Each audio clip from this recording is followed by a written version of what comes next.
Good evening, everybody. I hope you all enjoyed your Thursdays. It was beautiful and sunny for all of us. Kind of felt like the beginning of summer, but I'm sorry to say it is still the end of summer. We've got fall coming up just around the corner. Obviously, biking is one of the most efficient ways to get around on campus, but when it comes to rules of the road, not everybody's on the same page. However, there are more resources available to students than they know about.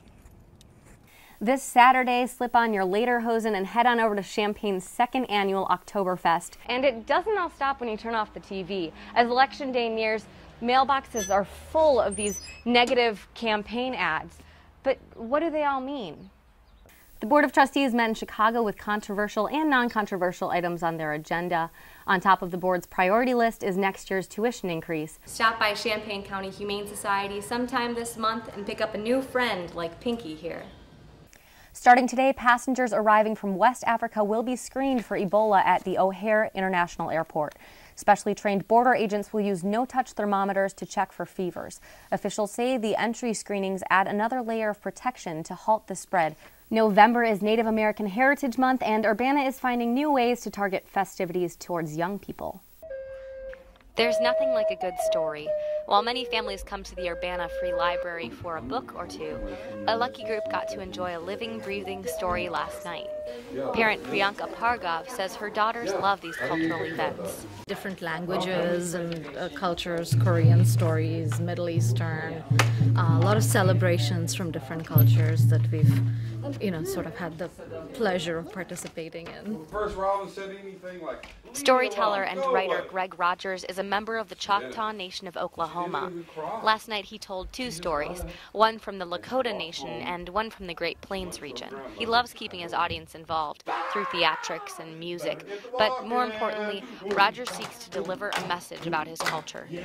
For me, it's important that my audiences understand that Native Americans aren't something that's frozen in the past, that the cultures are still alive and they're different. And the night wasn't just about stories. Rogers also wove an entire jam session in. While the kids rocked out on special wooden instruments, he and his flute provided the melody.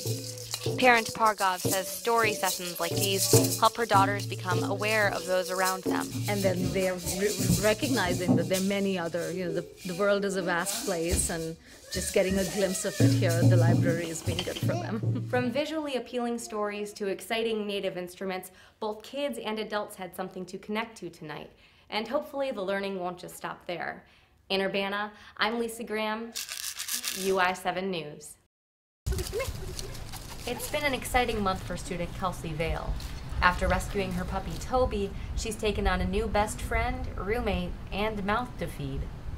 It's really taught me a lot. I have to be home at a certain time every day to make sure he's taken care of.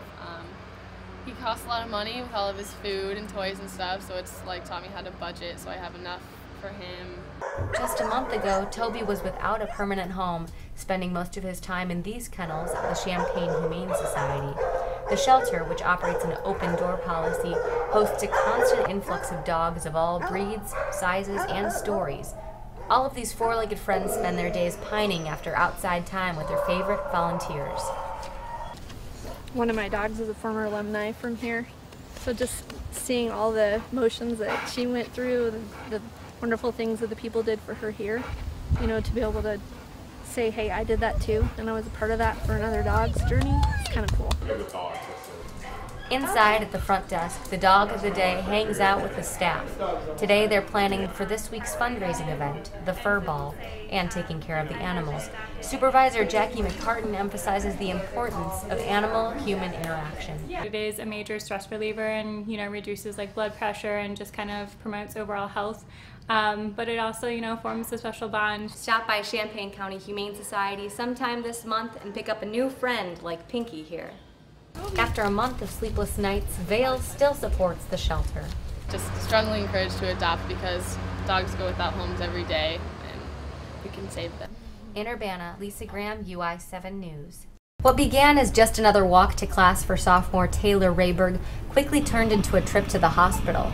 While crossing at the intersection of Goodwin and Green a couple weeks ago, a biker ran into Rayberg at full speed. Well, he fell off his bike, I hit the ground, his bike landed on me, and then he quickly got up, got back on his bike, and left. Accidents like this one aren't exactly uncommon. Across the quad, where Armory meets Wright Street, a bike path doubles as a bus stop. And during passing periods, many pedestrians and bikers text and listen to music, making traffic communication virtually obsolete and very confusing. Obviously, biking is one of the most efficient ways to get around on campus, but when it comes to rules of the road, not everybody's on the same page. However, there are more resources available to students than they know about. University police officer Chris Hawk says the bottom line of bike and pedestrian safety is paying attention to your surroundings. You should ride your bicycle as if you're driving a vehicle in traffic. You should obey all the same traffic laws that you would if you were driving a car.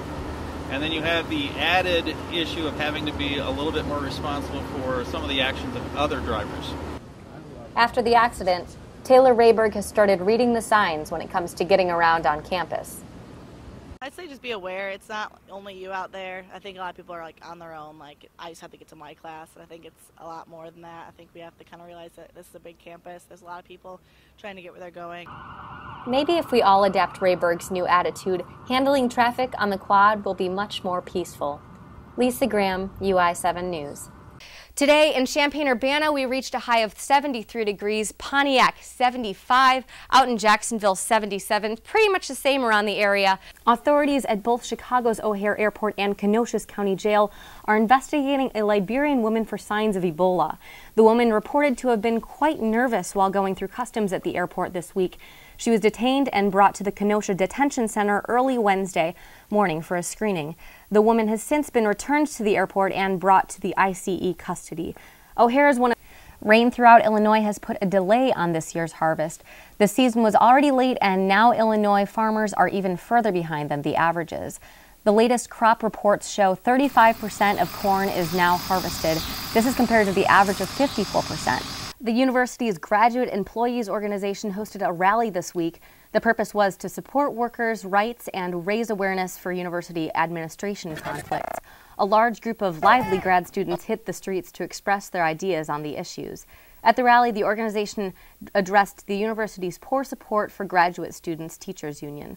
Other issues addressed were accusations of indifference to faculty unionization and lack of diversity.